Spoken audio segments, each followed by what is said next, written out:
அடுத்தடுத்து அமித்ஷா தமிழ்நாட்டுக்கு வருகிறார், கூட்டணியை உருவாக்க முயற்சிக்கிறார். அதிமுக மட்டுமே பாஜக வலையில் சிக்கியிருக்கிறது. வேறு எந்த கட்சியும் இன்னும் அதற்கு உடன்படவில்லை. ஆகவே எதிர்க்கட்சிகள் ஒருங்கிணைந்து ஒரு கூட்டணி வடிவத்தை கூட இன்னும் பெறவில்லை என்பதுதான் இந்த நிமிடம் வரையில் இருக்கிற யதார்த்தமான உண்மை. எனவே திமுக தலைமையிலான மதசார்பற்ற முற்போக்கு கூட்டணி மட்டுமே ஒரு கூட்டணியாகவும் இருக்கிறது, வலுவாகவும் இருக்கிறது, வெற்றி வாய்ப்பை பெற்றுள்ள ஒரு அணியாகவும் இயங்குகிறது.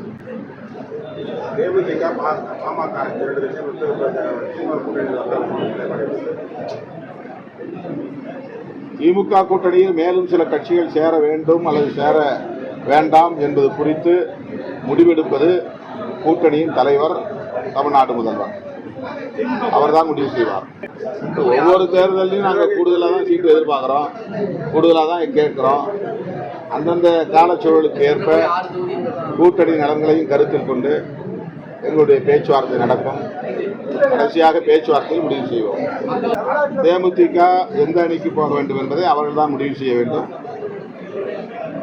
அதிமுக அவர்களுக்கு கொடுத்த வாக்குறுதியை நிறைவேற்றவில்லை என்கிற அதிருப்தி நிலவினாலும் அவர்கள் திமுக கூட்டணிக்கு வருவார்கள் என்று நாம் யூகமாக கருத முடியாது. அப்படி ஒரு சூழல் கனியுமேயானால் அதை முதல்வர் பார்த்துக் கொள்வார். பாஜக இந்தியை எப்படியாவது இந்தியாவின் தேசிய மொழி ஆக்கிவிட வேண்டும் என்று முயற்சிக்கிறது. இன்னும் இந்தியாவுக்கென்று ஒரு தனி ஒற்றை தேசிய மொழி கிடையாது.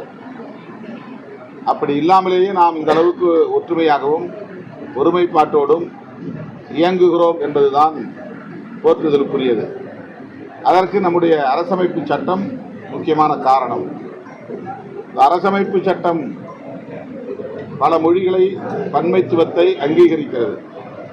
பல மதங்களை, பல தேசிய இனங்களை, பல கலாச்சாரத்தை அங்கீகரிக்கிறது. அப்படியே அதை அங்கீகரித்து எல்லோரும் ஒருங்கிணைந்து இயங்குவதுதான் உண்மையான இந்திய ஒருமைப்பாடு. ஒரு மொழியை தேசிய மொழியாகவும், ஒரு மதத்தை தேசிய மதமாகவும், ஒரு கலாச்சாரத்தை தேசிய கலாச்சாரமாகவும் மாற்றுவதற்கு பாஜக முயற்சிக்கிறது. அதனால்தான் ஆங்காங்கே இத்தகைய முரண்பாடுகளும் மோதல்களும் உருவாகின்றன. பாஜகவுக்கு எதிரான விமர்சனங்களும் அதிகரிக்கின்றன. அரசமைப்பு சட்டத்தின்படி பாஜக செயல்பட வேண்டும், பன்மைத்துவத்தை அங்கீகரிக்க வேண்டும். ஒற்றை கலாச்சாரம், ஒற்றை மொழி, ஒற்றை மதம் என்கிற அந்த எதேச்சதிகார போக்கை கைவிட வேண்டும். இதைத்தான் PM கிருஷ்ணா அவர்கள் சொல்லியிருக்கிறார் என்று நான் கருதுகிறேன். செய்திகளை உடனுக்குடன் தெரிந்து கொள்ள உடனே சப்ஸ்கிரைப் பண்ணுங்க.